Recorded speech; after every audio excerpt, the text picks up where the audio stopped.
أعوذ بالله من الشيطان الرجيم. بسم الله الرحمن الرحيم.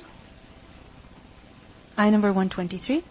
Adam alayhi salam was told by Allah subhanahu wa ta'ala that in the dunya, when hidayah comes, whoever follows the guidance, then such a person will not go astray, and he will not even suffer from misery.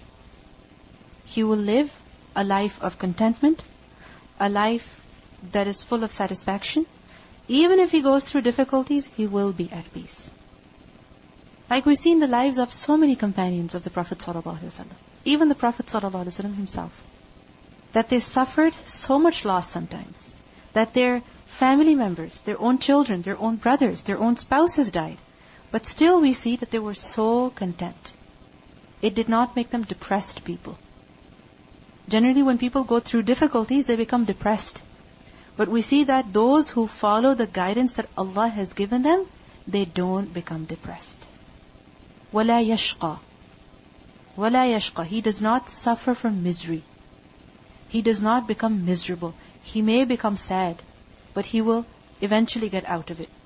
And the Qur'an, it will give him satisfaction.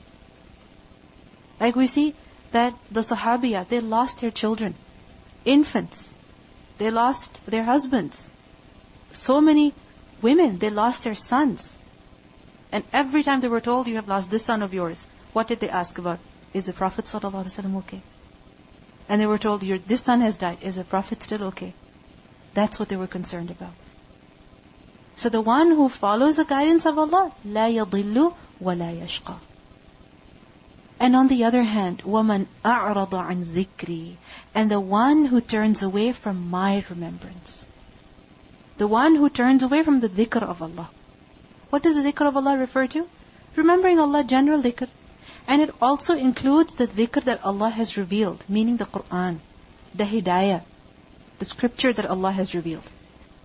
So whoever turns away from that, meaning he does not believe in it, he does not observe it, he does not give attention to it, he does not live by it, then what will happen? فَإِنَّ لَهُ. Then indeed for him, he will have مَعِيشَةً, a life that is ضَنْكَ, that is depressed.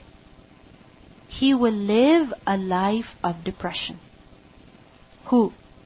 The one who turns away from the dhikr of Allah. Ma'isha is from the root letters Ayn, Ya, Sheen. And it's used for way of living, livelihood. It's also used for means of living. So such a person will have a life ضنك. ضنك is from the root letters Dad, Noon, Kaf. And ضنك, ضنك, ضنaka is used for tightness. And when it's used for life, it gives a sense of a difficult life. A life that is full of straitened circumstances, depressing situations. It is said, ضنك is ضيق الشديد, extreme tightness, extreme constriction. That a person is not happy. His life is full of worries, it's full of concerns. Constantly, his heart is restless. He is never happy. So such a person will live a life of unhappiness. A life of depression. وَنَحْشُرُهُ. And we will gather him. Meaning we will bring him to the hashr. يَوْمَ الْقِيَامَةِ. On the day of resurrection. How? أَعْمَى. As blind. He will be brought on the day of judgment as a person who cannot see. He will be blind, unable to see. What do we see in this ayah? That when a person remembers Allah, when a person follows the dhikr that Allah has revealed, then what happens? His heart expands. His heart is at peace, and he also becomes content. In Surah Al-Ra'd, ayah number 28, we learn, أَلَا بِذِكْرِ اللَّهِ تَطْمَئِنُّ الْقُلُوبِ. It's with the dhikr of Allah that the hearts find peace. So if a person does the dhikr of Allah, whether it's with the Qur'an or it's with general dhikr, he will be content. And if a person turns away from the Qur'an, then he will not have tranquility. He will not have peace. He will not have ease. Rather, his chest will be constrained. He will constantly be in difficulty due to his misguidance. And it's possible that a person is living very comfortably outwardly. Outwardly, he seems to be very happy. He seems to have everything that he wants. But inwardly, spiritually, mentally, emotionally, he is distressed. He is unhappy. Because Allah subhanahu wa ta'ala says over here, فَإِنَّ لَهُ مَعِيشَةً ضَنْكَ. In Surah Al-Kahf, ayah number 57, we learn, وَمَنْ أَظْلَمُ مِمَّنْ ذُكِّرَ بِآيَاتِ رَبِّهِ فَأَعْرَضَ عَنْهَا وَنَسِيَ مَا قَدَّمَتْ يَدَاهُ. And who is more unjust than the one who is reminded of the verses of his Lord, but he turns away from them and he forgets what his hands have put forth. So such a person is extremely unjust. Who? The one who turns away from the dhikr of Allah. And such a person is being unjust towards who? Himself. Because he is going to live a life of misery. And on the other hand, the person who remembers Allah, he will be blessed with a good life.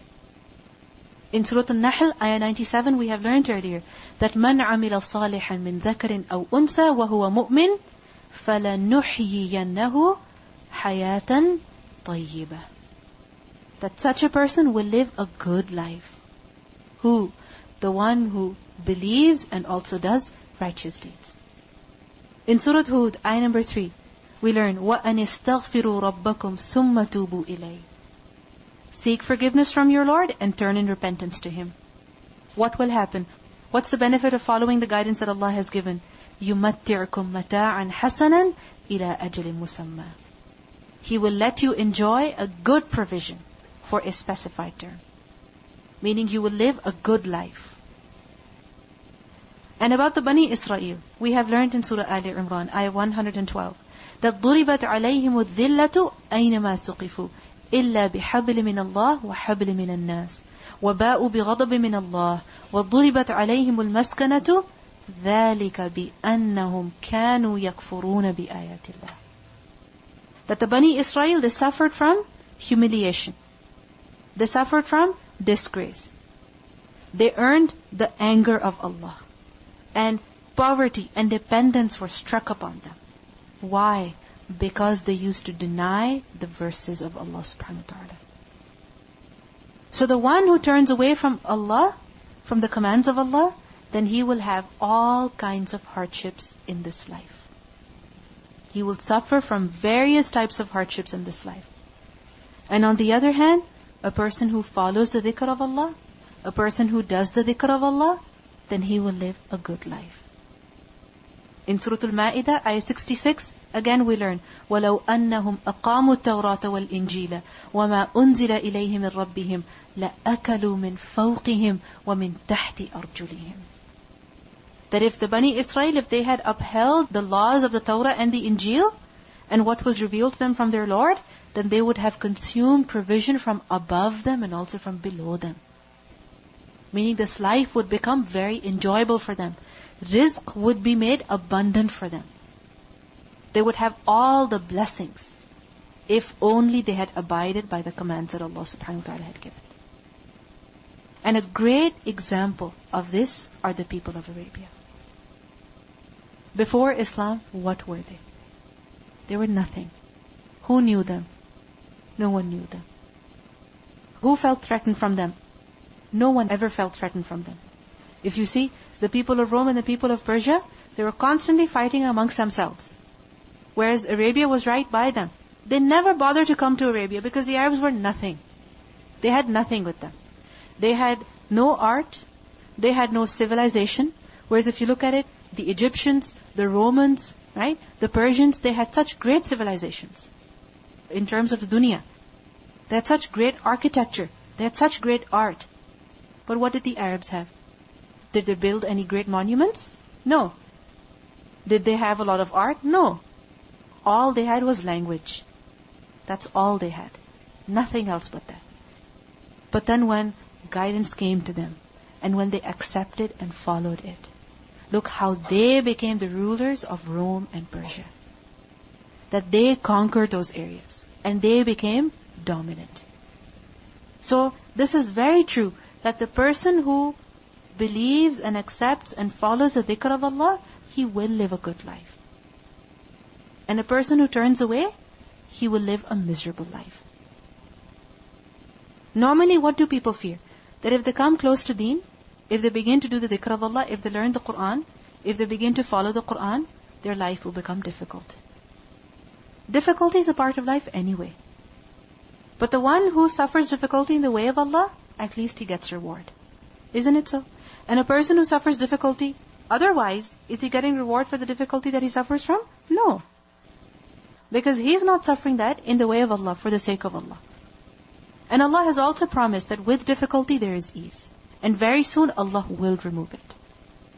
In Surah Al-Jinn, ayah 16, we learn, وَأَن لَوْ اسْتَقَامُوا عَلَى الطَّرِيقَةِ لَأَسْقَيْنَاهُمْ مَاءً غَدَقًا. And Allah revealed that if they had remained straight on the way, if they had remained steadfast on the right way, we would have given them abundant provision. That very soon, difficulty is removed. And rizq is given in abundance. So to summarize, what do we learn in both of these ayat? That the one who follows the guidance, he will live a good life. And the one who does not follow the guidance, who turns away from the dhikr of Allah, he will live a miserable life. And remember that this good life is of two types.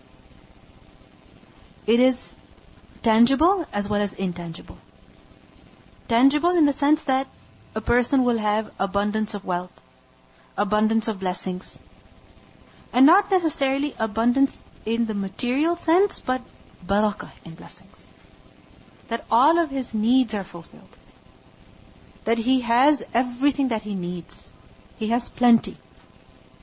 Nuh alayhi salam said to his people, فَقُلْتُ اسْتَغْفِرُوا رَبَّكُمْ إِنَّهُ كَانَ غَفَّارًا يُرْسِلِ السَّمَاءَ عَلَيْكُمْ مِدْرَارًا وَيُمْدِدُكُمْ بِأَمْوَالٍ وَبَنِينَ وَيَجْعَلْ لَكُمْ جَنَّاتٍ وَيَجْعَلْ لَكُمْ أَنْهَارًا. Ayah number 10 to 12, that Nuh alayhi salam said to them in Surah Nuh, ask forgiveness of your Lord. Indeed, He is ever a perpetual forgiver. He will send rain from the sky upon you in showers. When? When you turn in forgiveness. And He will give you increase in wealth and children, and He will provide you gardens and provide for you rivers. When? If you turn to Allah. So the one who turns to Allah, Allah will increase the rizq for him in the tangible sense. And secondly, this also includes prosperity in the intangible sense. And what does that mean? The contentment of the heart. Inner satisfaction. Inner peace. Inner happiness. That no matter what a person is going through, even if it's the greatest of difficulties and trials, at heart he is at peace. At heart he is at peace. Like we see that the Prophet ﷺ, the companions of the Prophet ﷺ, they went through so many difficulties. They suffered from hunger. They suffered from physical injuries. They suffered from loneliness. They suffered from their family and friends turning into their enemies. They suffered from being evicted out of their houses. But did they become depressed? Did they become unhappy, sad people? No. They had contentment of the heart. They had courage. They had resilience. All of that was why? Because they followed the guidance that Allah had given them. So what does this show to us? That when a person does the dhikr of Allah, Allah will give him peace. When a person will study the Qur'an, when a person will follow the Qur'an, Allah will give him peace. And a person who turns away from the Qur'an, his peace will be taken away. He will live a life of sadness. And just as the prosperity for the one who turns to the Qur'an is of two types, tangible and intangible, similarly, when a person turns away from the Qur'an, the misery that he suffers from is also of two types. Internal and external, tangible and intangible. So what would be the tangible constriction? That first of all, constriction in wealth. That his prosperity turns into hardship. Just as what happened to Fir'aun. What did Fir'aun not have? He had everything of this dunya. He had money, he had servants, he had worldly success, he had a great civilization, he had power, he had authority, he had people who loved him, who followed him, who respected him. He had everything of this dunya. Every single thing. But when he turned away from the dhikr of Allah, what happened? Everything was taken away. He had nothing left. What happened with Qarun? Qarun had so much wealth, but when he turned away from the dhikr of Allah, what happened? The earth swallowed him. All his wealth was gone. What do we learn about the people of Saba? Inshallah, we will learn in Surah Saba that they had abundance of wealth. They had gardens that produced fruit. They had everything that they needed. But all of that was taken away from them when they were ungrateful, when they turned away from the dhikr of Allah. So this is something true, that when a person turns away from the dhikr of Allah, he will suffer from loss, physical loss. And it's not just physical loss, it's also intangible distress and suffering, the constriction of the heart. That even if a person appears to be in the luxuries of this world outwardly, he wears whatever he wants, he buys whatever he wants, he eats whatever he wants, he lives wherever he wants, he travels wherever he wants. But in the heart, he does not have any peace.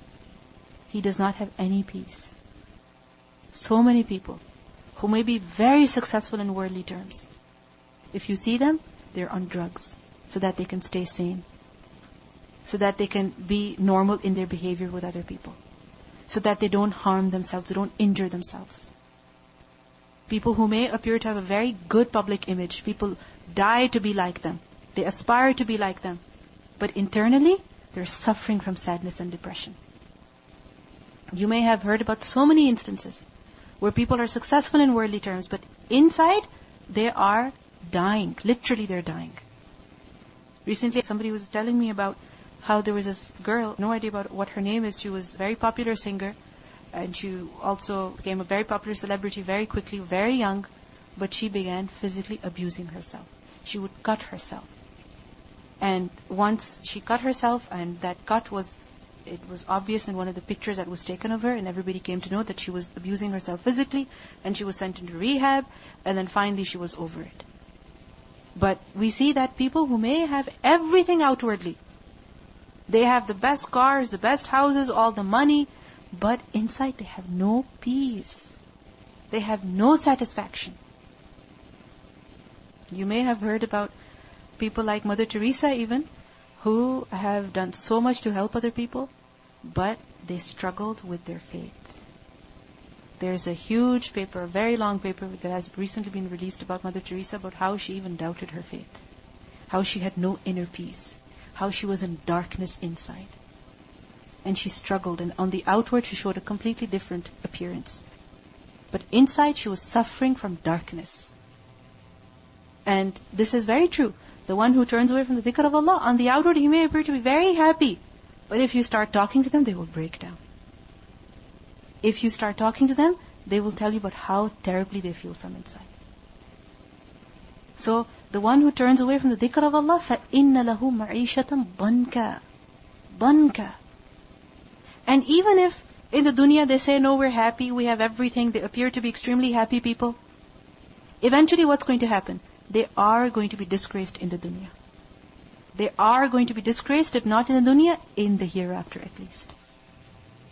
And before the hereafter, in the grave. Some scholars have said, فَإِنَّ لَهُ مَعِيشَةً ضَنْكَ. It refers to a tight, constricted life in the grave. The Prophet ﷺ said, when the dead, or one of you, is buried, then 2 dark and blue angels will come to him. One is called Munkar, and the other is called Nakir. And they will ask him, what did you say about this man, meaning Muhammad ﷺ? And the person will reply, what he used to say, that he is Allah's servant and messenger. I bear witness that there is no true deity except Allah, and that Muhammad ﷺ is his servant and messenger. They will say, we know that you used to say that, and his grave will be made larger for him. It will expand for him to 74 arms length by 74 arms length, and will be filled with the light for him. So the person who believes, he will have a good life, not just in this dunya, but also in the grave. That his grave will be expanded, it will be full of light. You know, sometimes, some people, they cannot live in basements. Why? Because there is no natural light. It's very difficult. You go down, the doors are closed, the windows are very small. And even with those small windows, at least there's some light. And if you have big windows in the basement, then it doesn't even feel like a basement. And if you think about it, a basement is typically how deep? 7 to 10 feet, maybe 12 feet. And a grave, how deep is that? Very similar. So, think about a basement that has very small windows, that has no light, how difficult it is to live there. And think about a basement that is filled with light, that is spacious, that is huge. So a person who believes, his life in this dunya will be good and his time in the grave will also be good. And on the other hand, the person who does not believe, the person who is a hypocrite, what will happen to him? That when he will be asked the same question, he will say, I do not know. I heard people say something, so I used to repeat what they were saying. And the angels will say, we know what you used to say. And the earth will be commanded, come closer all around him. And it will come closer to him until his ribs cross each other. It will be so dank, it will be so tight, that his ribs will cross each other. And he will remain in this torment until Allah resurrects him from his sleep. So فَإِنَّ لَهُ مَعِيشَةً ضَنْكَ, in this dunya, physically, mentally, emotionally, and in the grave also, he will live in a very tight place, in that punishment. And we learned that the grave squeezes everyone, at least once. The Prophet ﷺ said that this person, meaning Sa'd ibn Mu'adh, for whom the throne of Allah was shaken, and there were opened for him the doors of heaven, and 70,000 angels participated in his funeral prayer. His grave was compressed, and later on it was expanded for him. So for every single person, the grave is going to compress. It is going to get tight. But for the one who believes in Allah, the one who followed the guidance that Allah sent, for him the grave will be expanded. Just as when you go to a tight place, initially it feels very tight, very difficult for you to stay there. But eventually, it feels roomy, as you fill it up with light, right? As there's life over there, as there's people over there, there's company over there, it feels very spacious. But if you're alone, no matter how big the place is, if you're in a dark place, then what happens? It stays small for you. It stays tight for you. So the one who turns away from the dhikr of Allah, he will live a life of misery, and the time in the grave will be full of torture, and in the hereafter also, what's the punishment? وَنَحْشُرُهُ يَوْمَ الْقِيَامَةِ أَعْمَى. Because a person's spiritual state in this life is going to be his physical state in the hereafter. So if a person is living a life of blindness towards the book of Allah, he will be raised physically blind on that day. In Surah Al-Isra, ayah 97, we learn, وَنَحْشُرُهُمْ يَوْمَ الْقِيَامَةِ عَلَى وُجُوهِهِمْ عُمْيًا وَبُكْمًا وَصُمًّا. And this person who will be raised blind, he will say, قَالَ رَبِّي لِمَا حَشَرْتَنِي أَعْمَى.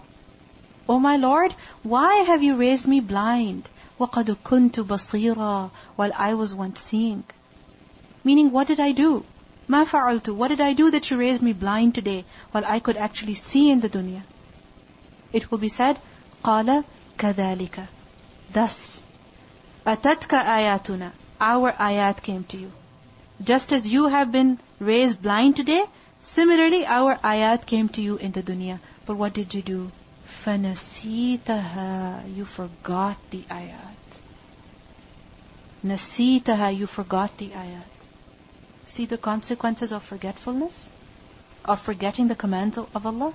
Forgetting the ayat of Allah? نَسِيتَهَا, you disregarded them. You neglected them. You turned away from them. You didn't put in the effort to remember them. You didn't put in the effort to remember them. فَنَسِيتَهَا وَكَذَلِكَ الْيَوْمَ تُنْسَى, and thus today you will be forgotten. And some scholars, they have said that this ayah also shows to us that a person who memorizes the Qur'an and then he forgets it, he memorizes the Qur'an and then he forgets it, on that day, he will be raised blind. Because, atatka ayatuna, you memorized our ayat, but then you forgot them. A person might say, I can't remember everything. But did you try to remember them? What did you do to make sure that you remember them? What did we learn? That the one who follows the guidance, فَلَا يَضِلُّ وَلَا يَشْقَى. The one who tries to put an effort to stay connected with the Qur'an, he will not make a mistake. He will not forget. He will not suffer from difficulty. But a person who does not even try to remember, then what's going to happen? Obviously he is going to forget. And many times it happens that people study the Qur'an. They learn the Qur'an. They learn the meanings, the word to word. They perhaps memorize parts of the ayat as well, parts of the surah as well. But because they don't continue reading, they don't continue studying, naturally, what happens? They forget. Who is to blame? Themselves. Because it's not that they're forgetting because of the weakness of the mind. They're forgetting because they're not trying to remember. They're not putting in the effort to remember. So it's very, very important for us that once we have memorized the Qur'an, whether it is a part of it, a surah, a juz, a portion, some ayat, or we have understood the Qur'an, then we must put in the effort to retain it, to remember it, to not forget it. And how will that be done? When a person remains constantly connected with the Qur'an. That when he recites the Qur'an regularly in his salah. Because if in your salah you read just a few surahs, despite the fact that you know some more ayat, then obviously the ayat that you had memorized but you don't read, you're going to forget them. Many times people come to me asking about, they want to memorize the Qur'an. I always ask them, why do you want to memorize the Qur'an? What's the objective of memorization? Is it just so that you can be called a hafiz? Is it just so that you can tell yourself that, yes, I've memorized these many juz of the Qur'an? The purpose of memorization is to recite the Qur'an without looking at the mushaf. And when do you do that? In salah. So if a person is memorizing the Qur'an, but he's not reciting in his salah, what's going to happen? He will forget. The best way of remembering something is to keep repeating it, to keep revising it. Similarly, once you've studied the Qur'an, after this course, what are you going to do to make sure you don't forget what you have learned? Because if you forget it, you will forget to act upon it. You will forget what the ayat said. What will you do? Make a plan from now. Make a plan from now. Just as many of you are planning from now, that after this course I'm going to go back to school, I'm going to go to college, I'm going to go to work, I'm going to do this, I'm going to do that. Yes, that's important. But at the same time, it's also very important that you plan from now what you're going to do to remember what you have learned. Because if you forget it, then it's extremely dangerous. Extremely dangerous. Look at the consequences that are mentioned over here. That such a person will be raised up blind. He will say, what did I do? Why am I blind today? Allah subhanahu wa ta'ala will say, كَذَلِكَ أَتَتْكَ آيَاتُنَا فَنَسِيتَهَا وَكَذَلِكَ الْيَوْمَ تُنْسَى. You forgot my ayat, I'm going to forget you today. I'm going to forget you today. In Surah Al-A'raf, ayah 51, we learn, الَّذِينَ اتَّخَذُوا دِينَهُمْ لَهْوًا وَلَعِبًا وَغَرَّتْهُمُ الْحَيَاةُ الدُّنْيَا فَالْيَوْمَ نَنْسَاهُمْ كَمَا نَسُوا لِقَاءَ يَوْمِهِمْ هَذَا وَمَا كَانُوا بِآيَاتِنَا يَجْحَدُونَ. Those people who took their religion as distraction and amusement. When it comes to deen, all they want is just fun and play. And whom the worldly life has deluded. They have forgotten that there's accountability in the hereafter. So today, we will forget them just as they forgot the meeting of this day of theirs. And for having rejected our verses. And if you think about it, when do you forget someone? When do you forget someone's name? When do you forget, the name of a place, the name of a book, the name of something? When? When it's not important to you anymore. When it's not important to you anymore. That is the reason behind forgetfulness. So the one who turns away from the dhikr of Allah, he will be blind on the Day of Judgment. Why? Because he learned the ayat. He knew what the Qur'an was. But he was oblivious to it. He didn't pay attention to it. He didn't give any importance to it. And as a result, he will also be forgotten. Recitation? Sometimes it's difficult that if you've memorized parts of the Quran, how do you keep revising them? Set a schedule for yourself. For instance, if you've memorized the 30th juz, okay? Make it a point that, for example, in Fajr, you read the first 2 surahs in the first 2 rak'at. The qiyam will be long as well. And similarly, you will be able to revise what you have learned. And then in Zuhr, recite the following surahs. And this way, within 2 days, within 3 days, however long it takes you, complete the recitation of the entire juz. From Naba to An-Nas. And similarly, if you've memorized parts of the Quran, then have a mushaf in which you have marked what you've memorized. So that every now and then you can say, okay, I memorized these ayat, it's been so long I haven't recited them. So that you can recite them. It's very important to remember, to retain what you've memorized. Because the consequences are very dangerous. We see that the person who follows the guidance that Allah has given, the guidance that Allah has sent, it is so much. If you want to make a point of doing everything that Allah subhanahu wa ta'ala has commanded, if you try focusing on one thing after the other, when problems do come your way, those problems will not seem to be like a big deal. When difficulties do come your way, they won't seem to be like a big deal. And this is the contentment and the satisfaction that you will feel, despite the difficulties of life. And if a person thinks that, the punishment is so severe for memorizing and forgetting, I'm not going to memorize. If this is what a person thinks, then even this is extremely detrimental. Because part of gaining guidance is memorizing the Quran. Because what do we learn? That when a person memorizes the Quran, he has to recite it again and again. And this Quran will be his companion where? In the grave. And this Quran will come and intercede for him when? On the Day of Judgment. And he will be told, read and ascend. How? Will it be just because he used to read the word to word or he just used to read from the Mus'haf? It's mainly out of memorization. That read and ascend. What you put in your memory, read it now and keep ascending onto the levels of paradise. And your final stop is where? The last ayah that you know. Right? So there's a lot of importance of memorization as well. So out of this fear, we should not stay away from it. We should definitely do it. We should definitely focus on memorization. But at the same time, we should focus on remembering what we have memorized. And it's not just about memorization, it's also about understanding the ayat, implementing the ayat. And this is something very scary. That atatka ayatuna, our commands came to you, and then fanasitaha, you left them. You started following, and then you left them. You started doing something, and then you left it. وَكَذَلِكَ الْيَوْمَ تُنْسَى. Many times it happens that people start doing good things. But then eventually, those good things, those good habits, those good practices, they dwindle away. They finish. They come to an end. They come to a stop. And we think that, because of the situation that we're in, we cannot continue. Because of how we are, we cannot continue. There's so much opposition, we can't do it. This is something very, very serious.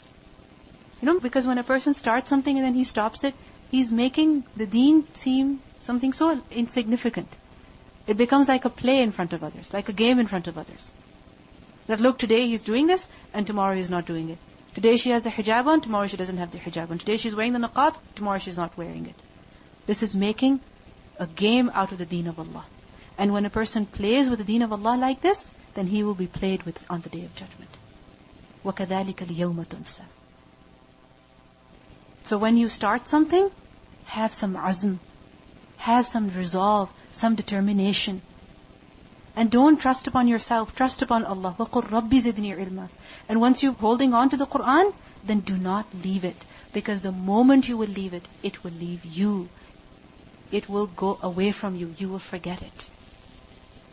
The only way of staying guided in this dunya, the only way of remaining steadfast is holding on to the Quran. If you lose it, your actions will finish. They will come to a stop. They will deteriorate. Your iman will deteriorate. Your understanding will deteriorate. and you will see how it will affect your amal, your actions. So the only way is holding on to the Qur'an. We'll listen to the recitation of these ayat and we'll move on.